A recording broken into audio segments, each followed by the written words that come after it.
Ok, oubliez à peu près tout ce que l'on croyait savoir sur l'intelligence artificielle. GPT-5 est là. Et attention, ce n'est pas juste une petite mise à jour, non, non, c'est une vraie réinvention, un saut de géant qui pourrait bien redéfinir notre relation à la technologie. Le 7 août 2025. Notez bien cette date. Elle pourrait vraiment entrer dans les livres d'histoire de la tech. C'est le jour où OpenAI a levé le voile sur son modèle d'IA le plus avancé à ce jour et a marqué, au passage, un tournant décisif. L'ambition, elle est parfaitement résumée par le PDG d'OpenAI, Sam Altman.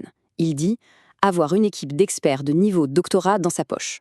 Imaginez un peu, avoir sous la main un physicien pour un devoir ou un stratège commercial pour finaliser un business plan et tout ça disponible instantanément.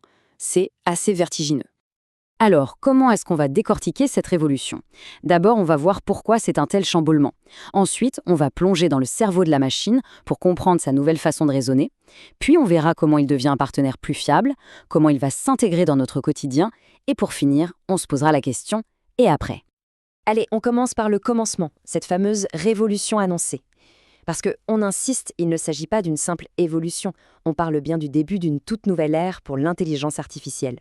OpenAI ne mâche pas ses mots. Pour eux, c'est une étape significative vers l'intelligence artificielle générale, la fameuse AGI.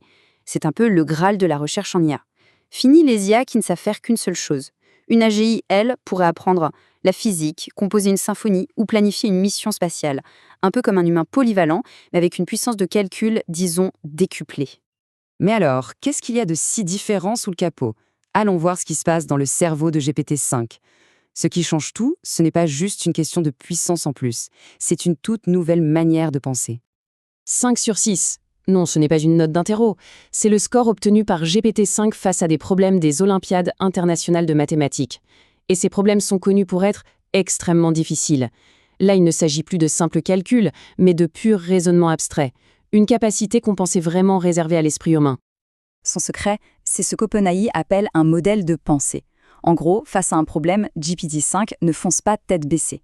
D'abord, il prend un temps pour décomposer le problème en petites briques. Ensuite, il applique une logique étape par étape. Si ceci, alors cela, ce qui mène à, et, point crucial, à la fin, il fait une sorte d'auto-vérification. Est-ce que ma solution est cohérente? C'est une sorte de réflexion interne, en fait. Et cette nouvelle logique, elle va bien au-delà des maths. Pour les développeurs, c'est une révolution. Imaginez, d'écrire une application en une seule phrase et la regarder se construire. Pour les créatifs, c'est un partenaire qui saisit la nuance, le style, capable d'aider à écrire un scénario ou à composer de la musique avec une finesse qu'on n'avait jamais vue. Bon, une IA aussi puissante, c'est une chose, c'est impressionnant. Mais est-ce qu'on peut vraiment lui faire confiance? C'est la question essentielle. Et justement, OpenAI a beaucoup travaillé pour faire de GPT-5 un partenaire avant tout fiable. Le plus gros problème des anciennes IA, c'était les hallucinations. Vous savez, quand le modèle ne sait pas, il invente une réponse qui a l'air crédible mais qui est complètement fausse. Eh bien, OpenAI dit s'être attaqué à ce problème à la racine. GPT-5 est conçu pour être plus honnête. En clair, il est capable de dire « je ne sais pas » plutôt que d'inventer n'importe quoi. Et ça, pour la confiance, ça change tout. Et sa fiabilité vient aussi de sa polyvalence. Plus besoin de jongler entre une IA pour le texte, une pour les images, une pour le code.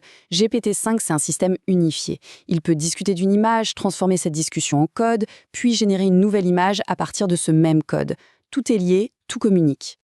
Et ça nous amène à un concept qui change complètement la donne, les capacités agentiques. Qu'est-ce que ça veut dire? Simplement que l'IA n'attend plus passivement les ordres. On pourrait lui dire « trouve-moi les meilleurs vols pour Tokyo la semaine prochaine », compare les prix, réserve le plus intéressant et ajoute le voyage à mon agenda. Et GPT-5 pourrait s'occuper de tout ça, de A à Z. Ce n'est plus un simple assistant, c'est un agent qui agit. D'accord, donc c'est puissant, c'est fiable. Mais concrètement, au jour le jour, qu'est-ce que ça change pour le commun des mortels? Voyons un peu comment cette IA va s'intégrer dans nos vies. Pour bien saisir son impact, il faut parler de sa mémoire. On la mesure en jetons, des petits morceaux de mots. GPT-5 peut garder en tête jusqu'à 1 million de ces jetons, dans une seule et même conversation. C'est un chiffre astronomique, et ça change absolument tout.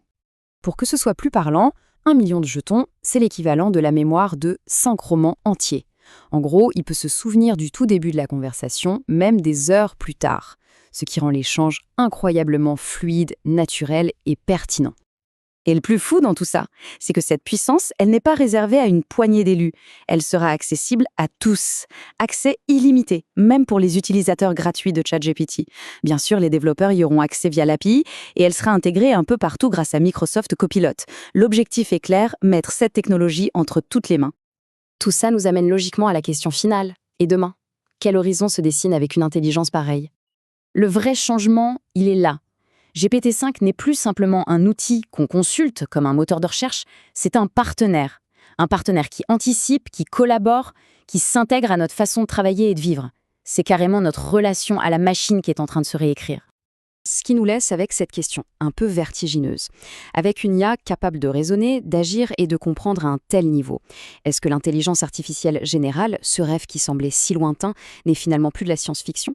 La question reste ouverte. Merci pour votre attention.